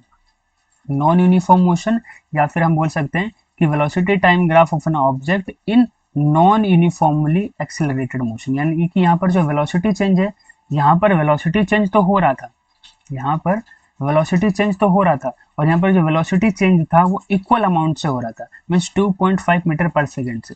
But यहाँ पर जो वेलोसिटी चेंज होगा वो इक्वल नहीं होगा, मीन्स यहाँ पर वेलोसिटी जो है कभी तो बढ़ जाएगी कभी तो घट जाएगी, इसका कोई फिक्स नहीं है। यहाँ पर कोई पता नहीं है कि ये कितने अमाउंट से वेलोसिटी बढ़ेगी या कितनी अमाउंट से वेलोसिटी घटेगी। देखिए यहाँ पर हमने देखा है, एग्जाम्पल लिया है कि यहाँ पर मान लीजिए कि कोई गाड़ी थी वो रेस्ट से चलना स्टार्ट हुआ, वेलोसिटी धीरे धीरे बढ़ी, और 4 सेकंड में जो इसकी जो वेलोसिटी हो गई वो इतना हो गई। ठीक है, अब क्या हुआ, फिर ये गाड़ी बढ़ रही है बढ़ रही है बढ़ रही है बढ़ रही है, और बढ़ते बढ़ते फिर ये घट गई, फिर बढ़ गई, फिर घट गई, है ना। मीन्स यहाँ पर जो वेलोसिटी चेंज है वो सेम नहीं है। अब सेम नहीं है तो ये किसका एग्जाम्पल हो जाएगा, नॉन यूनिफॉर्म एक्सेलरेटेड मोशन का, है ना। और यहाँ पर जो एग्जाम्पल था वो किसका था, uniform accelerated motion, uniformly accelerated motion का एग्जाम्पल था। मीन्स यहाँ पर जो ऑब्जेक्ट मूव कर रहा था वो सेम एक्सेलरेशन से मूव कर रहा था, बट यहाँ पर जो ऑब्जेक्ट मूव कर रहा है वो सेम एक्सेलरेशन से मूव नहीं कर रहा। मीन्स यहाँ पर एक्सेलरेशन भी चेंज हो रहा है, यहाँ पर एक्सेलरेशन कांस्टेंट नहीं है। यहाँ पर क्या था, एक्सेलरेशन कांस्टेंट था, 2 मीटर पर सेकंड स्क्वायर से जो है गाड़ी मीटर पर सेकंड स्क्वायर से जो है गाड़ी चल रही थी। मीन्स यहाँ पर जो वेलोसिटी चेंज हो रहा था वो 2 मीटर पर सेकंड से चेंज हो रहा था, बट यहाँ पर जो है कोई पता नहीं, कभी तो बढ़ रही है वेलोसिटी, कभी तो घट रही है ना। तो ये एग्जांपल हो गया किसका, नॉन यूनिफॉर्मली एक्सेलरेटेड मोशन का एग्जांपल हो गया। और ये हो गया वेलोसिटी टाइम ग्राफ को यहाँ पर हमने ग्राफ बना दिया, ठीक है। अब हम देखते हैं इक्वेशन ऑफ मोशन, है ना। तो हम जो है इस चैप्टर में जो है 3 मोशन के इक्वेशन को देखना है। पहला है v is equals to U plus A T, S is equals to U T plus half A T square, 2as is equal to V square minus U square, ठीक है। सबसे पहले हम देख लेते हैं कि v u e t ये सब क्या है। देखिए अभी समझाता हूँ इसके थ्रू। देखिए कोई कार थी, वो जिस स्पीड से चलना स्टार्ट हुआ है उसी को हम कहते हैं इनिशियल वेलोसिटी, या फिर इसको हम रिप्रेजेंट करते हैं यू से, ठीक है। स्मॉल यू से, अल्फाबेट्स होते हैं ना 26 में से यू जो है उस यू से जो हम यहाँ पर रिप्रेजेंट करते हैं यू मीटर पर सेकेंड। यू मीटर पर सेकेंड क्या है, इनिशियल वेलोसिटी ऑफ कार, ठीक है। अब देखिए कार जो है धीरे धीरे चलना स्टार्ट हुआ। अब स्टार्ट हुआ तो इसको टाइम लगेगा, मान लेते हैं कि इसको जो है कार को जो है टाइम टी लगा, और अब इसकी जो वेलोसिटी है वो चेंज होकर v मीटर पर सेकेंड हो गई, ठीक है। मीन्स यहाँ पर वेलोसिटी जो है चेंज होकर कितना हुई, मीन्स फाइनल वेलोसिटी क्या है उसी को हम कहते हैं v मीटर पर सेकेंड, मीन्स v कहते हैं। अब देखिए यहाँ पर जो वेलोसिटी चेंज हुआ है तो जरूर भाई अगर वेलोसिटी चेंज हुआ तो वहाँ पर एक्सेलरेशन होगा। मान के हम चल रहे हैं कि यहाँ पर जो मोशन है वो एक्सेलरेटेड मोशन, मीन्स यहाँ पर जो ऑब्जेक्ट मूव कर रहा है वो कांस्टेंट एक्सेलरेशन से मूव कर रहा है, ठीक है। जैसे कि हमने ऊपर देखा था ना कांस्टेंट एक्सेलरेशन से कोई ग्राफ हमने अभी देखा, वैसा ही यहाँ पर हमने सिचुएशन लिया, ठीक है। तो यहाँ पर जो वेलोसिटी थी वो u से v हो गया इन टाइम t, और यहाँ पर जो एक्सेलरेशन है वो a मीटर पर सेकंड स्क्वायर हो गया। तो यही सारे टर्म्स यहाँ पर लिखे हुए थे। u इनिशियल वेलोसिटी को रिप्रेजेंट कर रहा है, v हमारा फाइनल वेलोसिटी को रिप्रेजेंट कर रहा है, t हमें टाइम को दिखा रहा है, और a जो है हमें एक्सेलरेशन ऑफ द कार दिखा रहा है, ठीक है। तो ये यही है, v is equals to U plus A T, s is equal to U T plus half A T square, and 2as is equals to V square minus U square, ठीक है। तो ये तीनों के तीनों जो इक्वेशन है बहुत इंपॉर्टेंट है, इसको याद कर लेना, इससे रिलेटेड जो है क्वेश्चन चाहते हैं। अब हम क्या देखेंगे कि ये जो है जो 3 इक्वेशन आए वो आए कैसे, मतलब कि हम जो है इस इक्वेशन को जो है डेराइव करने वाले हैं, ठीक है। तो चलिए देखते हैं इसके डेरिवेशन को, तीनों इक्वेशन कैसे आए उसको देखते हैं, ठीक है। देखिए अब यहाँ पर जो है एक ग्राफ हमने बनाया है। ये ग्राफ को समझने से पहले जो है ना सबसे पहले इसको देखते हैं, ठीक है। सबसे पहले कार जो थी वो u मीटर पर सेकंड से जो है चलना स्टार्ट हुआ, और चलते चलते इसका v मीटर पर सेकंड हो गया इस कार का स्पीड, ठीक है। और इसको जो है वेलोसिटी चेंज होने में इसको जो टाइम लगा वो t लगा है, और ये जो है ऑब्जेक्ट जो है ये कार जो है वो मूव कर रहा है a मीटर पर सेकंड स्क्वायर से। अब जो है हम इसका जो है ग्राफ बनाने की कोशिश करते हैं, ठीक है। अब देखिए जब टाइम था 0 तो यहाँ पर जो है वेलोसिटी कितना था u मीटर पर सेकेंड, ठीक है। और ये अब क्या हुआ, वेलोसिटी जो है लगातार जो है बढ़ रही है मीन्स यहाँ पर चेंज हो रहा है, और चेंज होकर गाड़ी की जो स्पीड हो गई यहाँ पर v मीटर पर सेकेंड हो गया, यानी कि यहाँ पर v हो गया और यहाँ पर जो है गाड़ी की स्पीड u हो गया, ठीक है। ओके अब यहाँ पर जो है गाड़ी को u से v होने में टाइम लगा होगा, तो वो टाइम को यहाँ पर रिप्रेजेंट कर दिया है, जहां से यहाँ तक ये हो गया हमारा t, ठीक है। तो वेलोसिटी टाइम ग्राफ बनाया है, यहाँ पर जो है इनिशियल वेलोसिटी u था और फाइनल वेलोसिटी v हो गया, ठीक है। चलिए तो अगर हम यहाँ पर जो वेलोसिटी चेंज की बात करते हैं कि यहाँ पर वेलोसिटी चेंज कितना हुआ, तो वो कितना हुआ, तो ये फाइनल वेलोसिटी v हो गई और इनिशियल वेलोसिटी हमारा u हो गया, तो इनके बीच का जो डिफरेंस होगा वही हमारा वेलोसिटी चेंज हो जाएगा। मीन्स v माइनस यू अगर हम कर दे तो ये हमारा हो जाएगा velocity change v minus you, means ये इतने को रिप्रेजेंट, ये यहाँ से यहाँ तक ये क्या हो गया v माइनस यू हो गया, ठीक है। और ये यहाँ से यहाँ तक मेरा क्या था u था, और ये पूरा यहाँ से लेकर यहाँ तक क्या होता है v मीटर पर सेकंड था, है ना। मीन्स यहाँ का स्पीड है, ये यहाँ की स्पीड है ये, ठीक है। चलिए अब आगे देखते हैं। अब जो है इस इक्वेशन को जो है डिराइव करने की कोशिश करते हैं। हमारा जो इक्वेशन ऑफ मोशन है उसका जो फर्स्ट इक्वेशन था उसको हम डिराइव करने की कोशिश करते हैं, ठीक है। तो यहाँ पर हमने बोला था कि जो कार है वो इनिशियली जो है यू मीटर पर सेकंड से स्टार्ट हुआ और फाइनली जो है उसकी जो स्पीड हो गई, यानी कि उसकी जो वेलोसिटी हो गई वो v मीटर पर सेकंड हो गया। तो वेलोसिटी चेंज जो है वो कितना हुआ, v माइनस यू हो गया, और इसको जो टाइम लगा है वो कितना लगा है, t लगा है, ठीक है। तो देखते हैं अब आगे। आगे हमने जो है इससे पहले जो हमने देखा था एक्सेलरेशन के बारे में। एक्सेलरेशन में मैंने बताया था कि जो एक्सेलरेशन का जो डेफिनेशन है वो होता है change in velocity per unit time. तो वही मैंने यहाँ पर जो है उसी कॉन्सेप्ट को जो यहाँ वहाँ से जो मैंने उठाया है, ठीक है। तो एक्सेलरेशन जो होता है वो change in velocity upon time taken, means in इस वेलोसिटी चेंज में लगा जितना टाइम जो हुआ वो हम इसको नीचे लिखेंगे, ठीक है। अब जरा देखते हैं कि यहाँ पर कैसे होगा। यहाँ पर देखिए कार जो थी वो u मीटर पर सेकंड से स्टार्ट हुई और u से जो है इसकी v मीटर पर सेकंड हो गई। तो वेलोसिटी चेंज कितना हुआ, वेलोसिटी चेंज हो गया v माइनस यू। यहाँ पर वेलोसिटी चेंज हमने लिख दिया v माइनस यू, और इसको टाइम कितना लगा था, टाइम लगा था t। तो यहाँ पर हमने टाइम लिख दिया t, ठीक है। तो अब क्या करेंगे, यहाँ पर t रख दिया, यहाँ पर हमने t रख दिया, टोटल टाइम t लगा था और वेलोसिटी चेंज कितना हुआ v माइनस यू, तो v माइनस यू रख दिया। अब क्या करेंगे, इसको क्रॉस मल्टीप्लाई करेंगे तो a इंटू टी हो जाएगा यहाँ पर और v माइनस यू हो जाएगा। अब इस u को जो है इधर रख देंगे तो यहाँ पर क्या हो जाएगा, v is equals to U plus A T.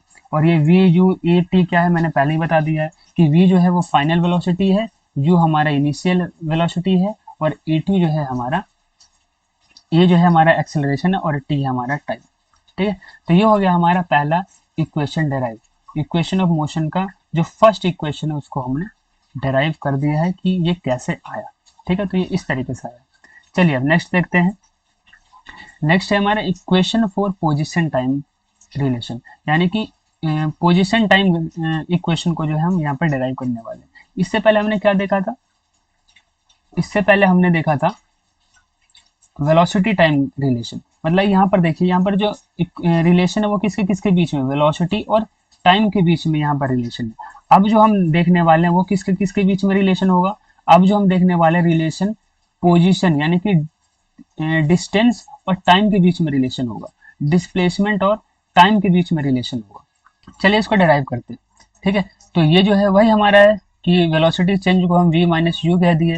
यहाँ पर वेलोसिटी था इनिशियल ऑब्जेक्ट का वो u था, बाद में जो इसका v हो गया, तो जो वेलोसिटी चेंज हुआ वो कितना हुआ, final minus initial v minus you हो जाएगा।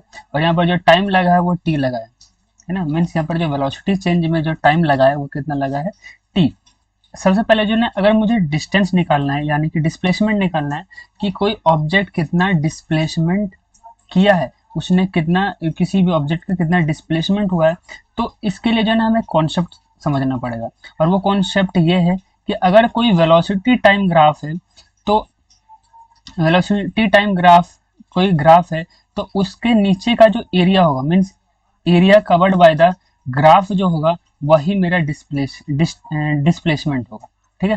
तो जो एरिया अंडर कर्व जो होगा, कर्व के नीचे वाला जो एरिया होगा उसका अगर हम एरिया निकाल देते हैं तो वही हमारा क्या हो जाएगा, डिस्प्लेसमेंट हो जाएगा उस केस में, मीन्स इस केस में, ठीक है। तो इस केस में अगर मुझे डिस्प्लेसमेंट निकालना है कि मतलब कि जो कार है वो u से जब उसकी वेलोसिटी v हो गई और इसको ये वेलोसिटी चेंज करने में टाइम t लगा है, तो इस टाइम t में कितना डिस्प्लेसमेंट कार ने किया है इसको अगर निकालना है तो उसके लिए हमने कॉन्सेप्ट क्या भी सीखा कि वेलोसिटी टाइम ग्राफ का जो ग्राफ होगा उसके नीचे का एरिया निकाल दो, वही हमारा हो जाएगा डिस्प्लेसमेंट, ठीक है। तो चलिए वही हम यहाँ पर करने वाले हैं। तो एरिया जो होगा वो क्या हो जाएगा, ए बी और सी के बीच का जो एरिया होगा, यानी कि ये और ये इनके बीच का जो एरिया होगा वही हमारे क्या हो जाएगा, डिस्प्लेसमेंट हो जाएगा, ठीक है। तो अब ये देखते हैं कि इसके जो ये जो एरिया है उसको हम निकालेंगे कैसे,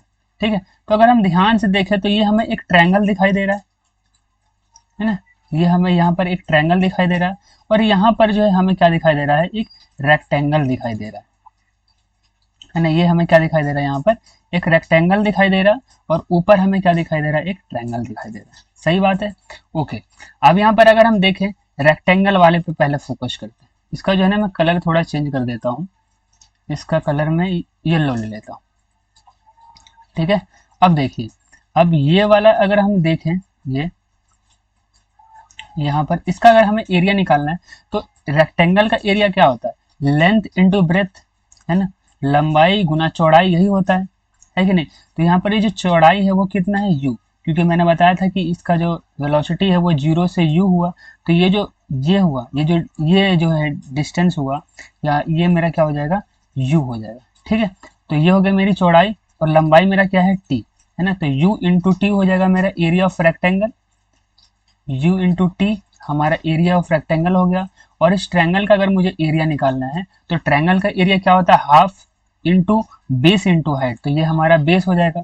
और बेस हमारा कितना है, ये टी है, तो ये हमारा टी हो जाएगा, है ना। यहाँ पर हाफ इंटू टी, और एरिया अगर हम बात करते हैं, मतलब कि हाइट की अगर हम बात करते हैं तो हाइट मेरा क्या हो जाएगा, v माइनस ए, यानी कि वेलोसिटी चेंज, ठीक है।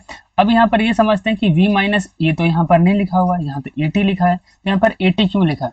तो इससे पहले जो ना हम समझते हैं पहले क्या हमने एक कॉन्सेप्ट पढ़ा था, और वो कॉन्सेप्ट क्या है, एक मिनट में अभी आपको दिखाता हूँ। वो कॉन्सेप्ट ये है कि वेलोसिटी चेंज जो होता है, एक्सेलरेशन जो होता है वो velocity change per unit time होता है। तो v माइनस यू अगर मुझे निकालना है और t को अगर मैं इससे इंटू कर दूंगा तो v minus u is equals to a t ही तो हो जाएगा ना। तो ये हमें देखना है कि a t is equal to v minus a होता है। तो अगर v माइनस यू की जगह जो है हम यहाँ पर ए टी भी लिख सकते हैं, तो इस वजह से जो है मैंने यहाँ पर ए टी लिखा है। आई होप आपको समझ में आया होगा कि यहाँ पर ए टी क्यों लिखा है।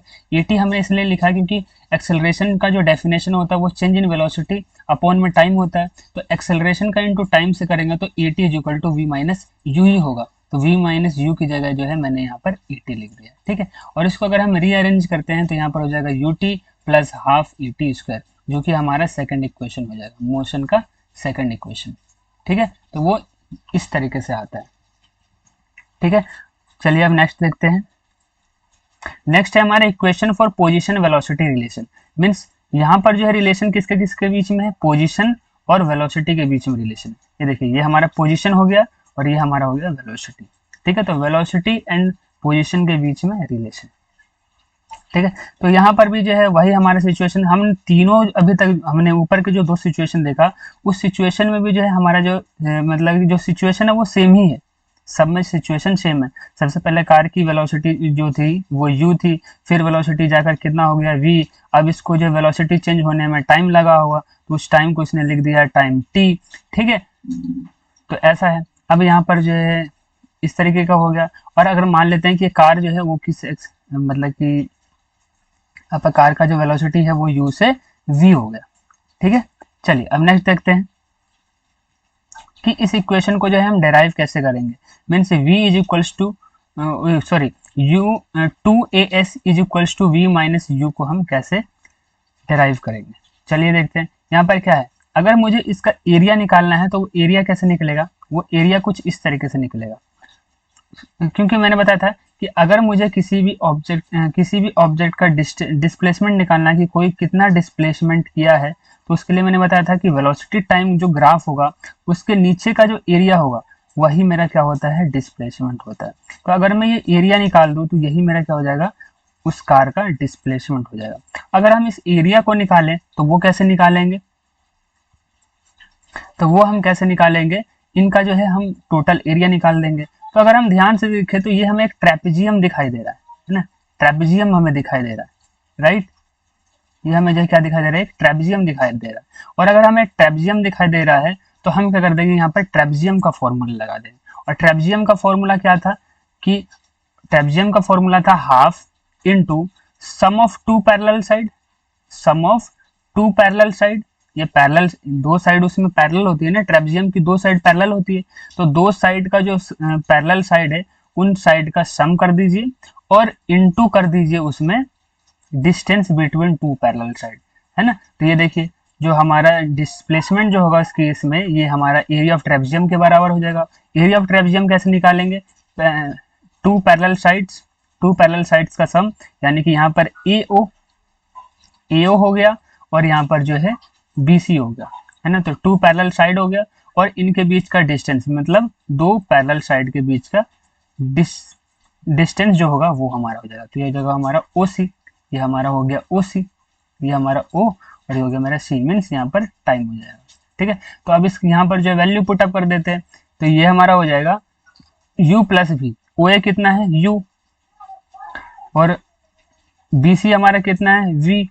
ठीक है, तो यहाँ पर हो जाएगा U प्लस V और OC हमारा क्या है T, तो ये हो जाएगा मेरा T और अपॉन में हमारा हो जाएगा 2, क्योंकि ये हमारे ट्रेपेजियम का फॉर्मूले में आता है half 1/2 into sum of two parallel side into height into distance between two parallel side. तो distance between two parallel side का यहाँ पर जो है वो है हमारा टाइम T, तो T लिख दिया। तो इस तरीके से हो गया। और फिर यहाँ पर मैंने एक चीज़ बताया था कि जो एक्सेलरेशन होता है वो change in velocity per unit time होता है। तो V से U हो गया और यहाँ पर टाइम T, तो इसको मैंने एक्सचेंज कर दिया, तो ये ऐसे ही तो हो जाएगा V माइनस U अपॉन में E।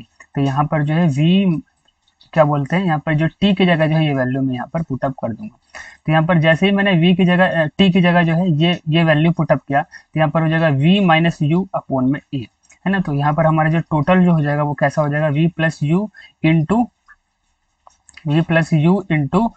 V minus you upon में 2 है। अब यहाँ पर ध्यान से देखें तो यहाँ पर हम जो है मैथ्स में जो है एक फॉर्मूला पढ़ते हैं A plus B A minus B. A plus B A minus B का जो फॉर्मूला होता है वो A square minus B square होता है। तो वैसा ही यहाँ पर हो जाएगा, यहाँ पर ये V है और यहाँ पर U है और V माइनस यू। तो V plus U into V minus U का जो फॉर्मूला हो जाएगा वो क्या हो जाएगा, वी स्क्वायर माइनस में यू स्क्वायर और अपॉन में 2 है, ऐसे हो जाएगा। अब इसका अगर हम क्रॉस मल्टीप्लाई करेंगे तो यहाँ पर हो जाएगा 2as is equal to V square minus U square, जो कि हमारा मोशन के इक्वेशन का थर्ड इक्वेशन है ना। मोशन ऑफ इक्वेशन का थर्ड लॉ है v 2as is equal to V square minus U square. ठीक है, तो ये हमारे तीनों के तीनों जो इक्वेशन है वो हम यहाँ पर डिस्कस कर लिए, है ना। और इसको जो है कैसे डेराइव करते हैं हमने वो भी हमने यहाँ पर डिस्कस कर दिए। ठीक है, अब यहाँ पर जो है ना कुछ यहाँ पर जो है कुछ कंडीशन है कि इन इक्वेशन का हम इस्तेमाल कहाँ करते हैं। तो इन इक्वेशन का हम इस्तेमाल वहाँ करते हैं जहाँ पर एक्सेलरेशन कांस्टेंट हो, यानी कि हम यूनिफॉर्मली एक्सेलरेटेड मोशन में ही हम इस इक्वेशन का इस्तेमाल कर सकते हैं, अदरवाइज हम इस इक्वेशन का इस्तेमाल नहीं करेंगे। जैसे ही अगर कोई सिचुएशन आ गया नॉन यूनिफॉर्म एक्सेलरेटेड मोशन का अगर कोई एग्जांपल आ गया और उस केस में अगर कोई इक्वेशन इसको लगाए तो वो गलत होगा। ठीक है, ये इक्वेशन जो है, ये जो मोशन की इक्वेशन है ये सिर्फ एप्लीकेबल है सिर्फ कांस्टेंट एक्सेलरेशन के लिए, यूनिफॉर्म एक्सेलरेशन के लिए ही सिर्फ एप्लीकेबल है, वरना ये एप्लीकेबल नहीं है, ये इक्वेशन काम नहीं करेगा। ठीक है, ये बहुत इंपॉर्टेंट है, याद रखना ये बात। ओके, तो ये हमने पढ़ लिया। अब देखते हैं यूनिफॉर्म सर्कुलर मोशन। अब हम देखते हैं यूनिफॉर्म सर्कुलर मोशन।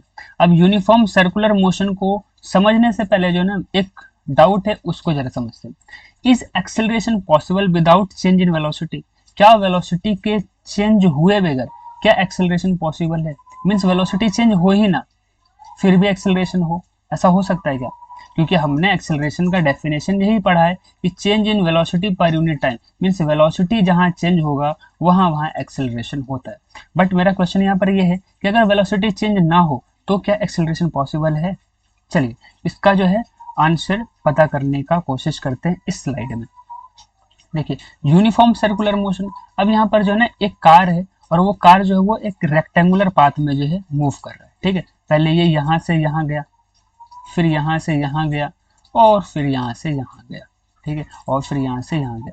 तो यहाँ पर अगर हम देखते हैं तो डायरेक्शन जो यहाँ पर चेंज हुआ वो सिर्फ 4 बार हुआ, एक इस कॉर्नर पे, सी कॉर्नर पे, फिर बी कॉर्नर पर, ए कॉर्नर पर और डी कॉर्नर पर। अच्छा, अगर हम हेक्सागोनल पाथ में अगर इस कार को जो है मूव करवाते हैं तब ये कितने बार डायरेक्शन चेंज करेगा? वो कॉर्नर पे डायरेक्शन अपना चेंज करेगा, यानी कि ए पे, फिर एफ पर, ई पर, डी पर, बी पर, सी पर, बी पर, मीन्स ऐसे ए बी सी डी और ई और एफ पर, मतलब कि टोटल जो है 6 बार जो है ये अपनी डायरेक्शन चेंज करेगा।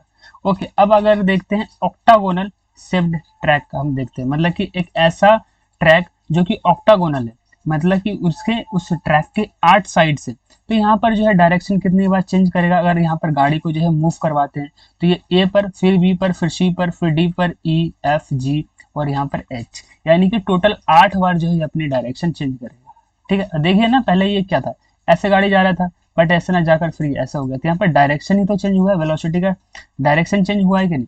तो यहाँ पर जो वेलोसिटी का डायरेक्शन चेंज हुआ है, यानी कि स्पीड वेलोसिटी की जो डायरेक्शन चेंज हुआ है वो 8 बार हुआ है, हेक्सागोनल में 6 बार और रेक्टेंगल में 4 बार। उसी तरीके से अगर हम सर्कल की बात करते हैं तो सर्कल में वेलोसिटी चेंज कितनी बार होगा। तो सर्कल हमें पता है कि ये जो इनफाइनाइट पॉइंट से मिलकर बने हुए हैं, तो इसका मतलब ये हुआ कि यहाँ पर जो वेलोसिटी चेंज होगा वो इनफाइनाइट बार होगा, मतलब कि बहुत बार यहाँ पर चेंजेस होगा। इट मीन्स कि जब कोई ऑब्जेक्ट जो है सर्कुलर पाथ में मूव करता है तो अपनी डायरेक्शन इनफाइनाइट बार जो है चेंज करता है। यहाँ पर देखिए मैंने 4 सिचुएशन लिए, एक सिचुएशन यहाँ पर लिया है, एक सिचुएशन यहाँ पर लिया है, एक सिचुएशन यहाँ पर लिया है और एक सिचुएशन हमने यहाँ पर लिया। पहले कार यहाँ पर जा रहा था तो इसकी डायरेक्शन ऐसी थी, फिर कार यहाँ पहुंच गई तो यहाँ पर डायरेक्शन ऐसी होगी। देखिए यहाँ पर वेलोसिटी चेंज हुआ, फिर यहाँ पर गया, यहाँ से ऐसे हो गई, तो यहाँ पर देख रहे हैं कि यहाँ पर वेलोसिटी जो है लगातार चेंज हो रहा है। यहाँ तो हमने सिर्फ 4 पॉइंट्स हमने लिया है, ऐसे ही सर्कल में इनफाइनाइट नंबर ऑफ पॉइंट्स होते हैं। जैसा कि हम इसको मैथ्स में हम पढ़ते हैं कि एक सर्कल जो है वो इनफाइनाइट पॉइंट से जो है मिलकर बना हुआ है। तो इसका मतलब ये हुआ कि जब भी कोई ऑब्जेक्ट सर्कुलर पाथ में मूव करेगा तो वो इनफाइनाइट बार जो है अपनी डायरेक्शन चेंज करेगा, है ना। और यहाँ पर क्योंकि वेलोसिटी अपनी डायरेक्शन चेंज कर रहा है, इस वजह से जो है यहाँ पर जो है एक्सेलरेशन है ना। मैंने बताया था कि एक्सेलरेशन जो है वो सिर्फ वेलोसिटी के मैग्नीट्यूड चेंज होने से एक्सेलरेशन नहीं होता, बल्कि डायरेक्शन भी अगर चेंज हुआ तो भी वहां पर जो है एक्सेलरेशन होगा, है ना। क्योंकि मैंने बताया था कि एक्सेलरेशन जो है वो एक वेक्टर क्वांटिटी है, और वेक्टर क्वांटिटी है तो वेलोसिटी में अगर चेंज हुआ किसी भी तरीके का, अगर मैग्नीट्यूड का चेंज हुआ तब एक्सेलरेशन आएगा, या फिर अगर डायरेक्शन भी चेंज होता है तो भी वहां पर एक्सेलरेशन आएगा, मीन्स ऑब्जेक्ट में एक्सेलरेशन आएगा। और इसी एक्सेलरेशन की वजह से जो है सर्कुलर मोशन पॉसिबल है। ठीक है, तो यहाँ पर जो है देखिए वेलोसिटी यहाँ पर v मीटर पर सेकंड है, v मीटर पर सेकंड है, v मीटर पर सेकंड, और यहाँ पर भी जो है v मीटर पर सेकंड है। बट क्योंकि यहाँ पर डायरेक्शन चेंज हो रहा है, इस वजह से जो यहाँ पर एक्सेलरेशन है। तो इसका जवाब क्या निकला कि यस पॉसिबल है, अगर वेलोसिटी का मैग्नीट्यूड चेंज ना हो और वेलोसिटी का डायरेक्शन चेंज हो तो एक्सेलरेशन पॉसिबल है। बट वेलोसिटी भी चेंज ना हो, मैग्नीट्यूड भी चेंज ना हो तो एक्सेलरेशन पॉसिबल नहीं है। अगर मैग्नीट्यूड चेंज हो रहा है तो भी एक्सेलरेशन होगा, अगर मैग्नीट्यूड चेंज हो रहा है और मैग्नीट्यूड वेलोसिटी का मैग्नीट्यूड चेंज हो रहा है और डायरेक्शन भी चेंज हो रहा है तो भी एक्सेलरेशन पॉसिबल है। या फिर अगर मैग्नीट्यूड नहीं चेंज हो रहा है बट वेलोसिटी का डायरेक्शन चेंज हो रहा है तब भी एक्सेलरेशन पॉसिबल है। तो यस, अगर वेलोसिटी चेंज ना हो बट इसका डायरेक्शन चेंज हो, किसी भी कार का डायरेक्शन चेंज होगा तो वहां पर एक्सेलरेशन पॉसिबल है। ठीक है, और इस एक्सेलरेशन के वजह से जो है यहाँ पर सर्कुलर मोशन होता है। बेसिकली सर्कुलर मोशन जो है वो सेंट्रीपिटल फोर्स की वजह से होता है, एक अंदर की तरफ फोर्स लगता है जिसके कारण जो है ये सर्कुलर मोशन पॉसिबल होता है। उसको हम नेक्स्ट चैप्टर में पढ़ेंगे, है ना। बट यहाँ पर जो है हम यूनिफॉर्म सर्कुलर मोशन के बारे में हम यहाँ पर डिस्कस कर रहे हैं, तो मोशन देखेंगे सिर्फ हम।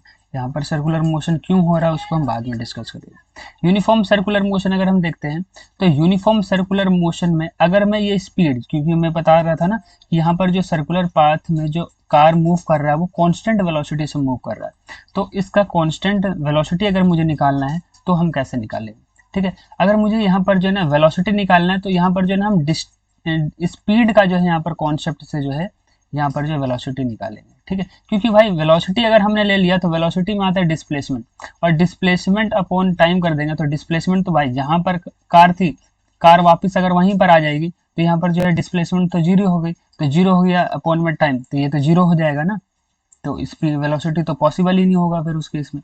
तो इस वजह से जो है वेलोसिटी को कैलकुलेट करने के लिए circular motion, uniform circular motion में वेलोसिटी को कैलकुलेट करने के लिए जो हम यहाँ पर स्पीड का कॉन्सेप्ट लेते हैं।